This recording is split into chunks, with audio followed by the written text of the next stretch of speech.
5. Ready. Aim. 5. Uncle Richard was a fabulous human being. Everything we heard about him, I only knew him, hearing about him as I was growing up, because he was always the star of their family. He died at 26 on Saipan on the third wave, and so he was dead before I was born. But we heard about him throughout our lives.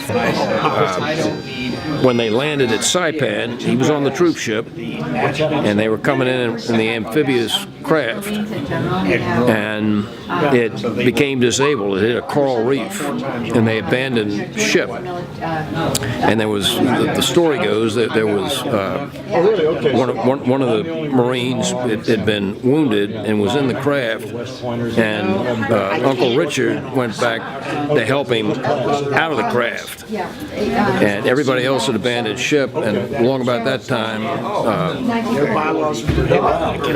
enemy fire came down and blew the craft out of the water, and that was the end of Uncle Richard and the guy who was trying to help. And that was it.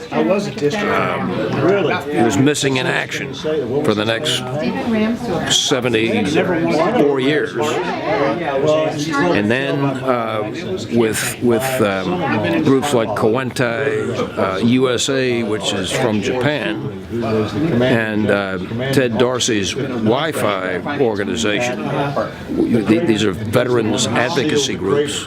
I was contacted, gosh, several years ago about, gee, we think maybe we have found your Uncle Richard's remains with modern technology and everything, and we've compared dental records, and they interred missing in action veteran X-15, and they buried him in the American Cemetery in Manila, Philippines. And years went by, and then veterans advocacy groups got into it, and they compared dental records with modern technology, and they said, okay, X-15, who's buried in the Philippines, and Richard Murphy's dental records from when he enlisted match. At this point, we never knew him, but we feel so sad about his passing, but we also feel like his qualities, his courage and his charm and his talents in writing have all been passed on to the next generation. We have correspondents in our family, technical writers and documentary filmmaker, and those serving in the military. It's all been passed on. So although I think we never knew him, but we are all him.